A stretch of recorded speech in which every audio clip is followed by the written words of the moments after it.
So now we're going to talk about an airless and the different ways that you can use an airless. An airless is a great tool. It's really good if you've got apartments that have windows to the exterior. Some of our units, as we know, there's no exterior air. So if you use an airless within that unit, it is going to carry out into your corridors. The first thing I'm going to do is I'm going to hit the areas that are the most difficult when you're using an airless. And I'm going to hit those with some tape and paper. This is an example. All corners, you have a tendency to get overspray on this area as you're painting, or if you're painting down this way, you're going to get it here. So I always put this paper, I use this machine here. You can also get a metal attachment that goes across here. It depends on the size paper that you're using so that you can pull it out. It's got the tape, it's got the paper, and then you can tear it off. So if I was painting this apartment, I put my tape on, and now when I come in here to spray, I'm good. I'm not going to tape everything off, because if you tape everything off, you're going to be in here forever. I'm going to use a paint shield to do a lot of it. Some guys will come in and they'll take the outlet covers, switches, cable plates. As you get good with an airless, you get to the point where you can just take a wet rag and wipe those down afterwards, because you're not spraying the entire outlet. But if you're going to tape it, you just go around, tape it, fold it in, and now we can spray this area. So I have my airless over here. I put it on a piece of cardboard so that I'm not getting paint all over the floor. I like using 4-foot wide drop cloths because you don't need anything wider than that. You don't want to spray to where you're getting a cloud of spray, so you want to set your gun to where it's spraying enough and it's not overspraying with dust or a cloud of paint. Leave your lid on your bucket, pull your little knockout tab here, feed your hoses through there. You're going to turn on your machine. You're going to come over here, you're going to pull this knob until this hose right here is clear. You do not have to do this every time. The great thing about an airless is you don't have to clean this up after every use. This is something that if you're using this on a daily basis, I would suggest cleaning it up on a Friday. So I'm going to grab my gun. When you have it set, the tip set like this, it's going to spray an up and down line. If you turn the tip like this, it's going to spray a sideline. I like to spray mine this way. You've got this tip right here, and what this is it's got an arrow. The arrow is pointing towards the spray gun, the tip here, and that's going to be your spray pattern. If you're spraying and all of a sudden you get some trash in your paint and it doesn't come out of your gun, you simply turn this knob, you walk over to a location, and you just push your trigger. Then you rotate your tip back to where it started.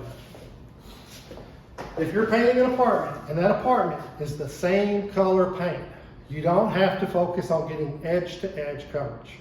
You want to get a light amount of paint on the edge, but you don't want to get heavy paint on the edges. Other tool that you're going to use is a paint shield. This speeds it up a tremendous amount.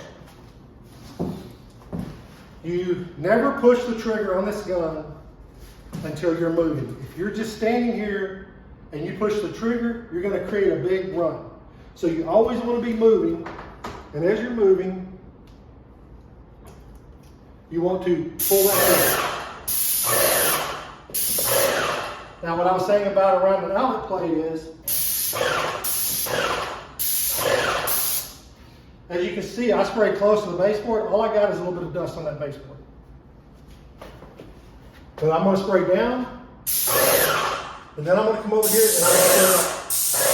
You want to overlap your pattern, meaning you want to cover, your tip should be pointing at the edge of the bottom row of paint. So that's right in here. So I'm going to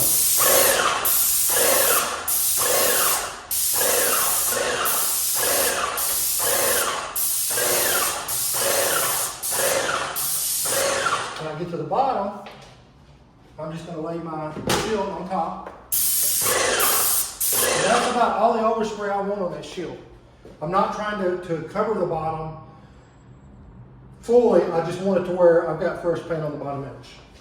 I'll come over here.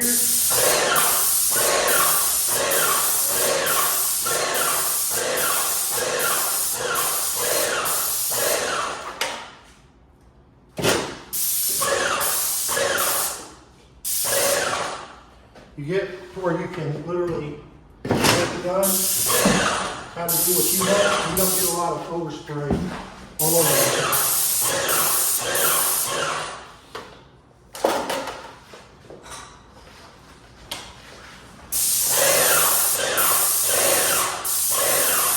When you spray, you want to be about 8 to 10 inches from the wall.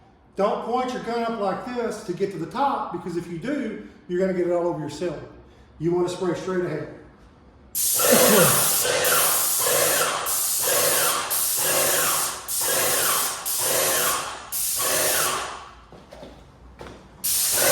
The corners like that are always going to be the most difficult to get into.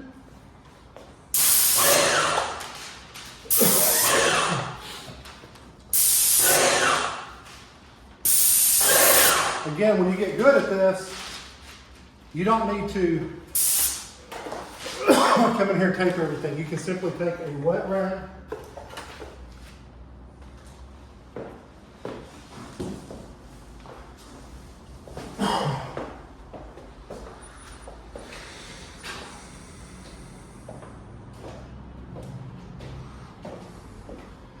simply come in, take your outlet cover, wipe it down, pull my machine out, get around the cover, wet rag. Don't want it soaking wet.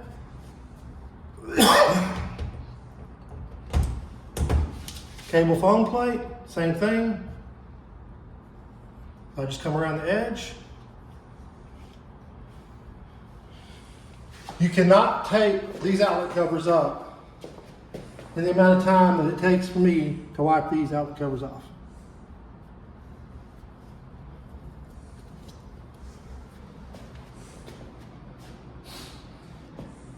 If you're going to do the ceiling, you would put your shield up to the ceiling and do the same exact way that we're doing down here. Again, if you're painting this apartment and it's been painted with the same color, 9 times out of 10, you don't have to hit the ceiling. Sometimes the airless works great when you walk into an apartment and there's a long wall and the sun hits it and you can see the different spots that's been tried to be painted.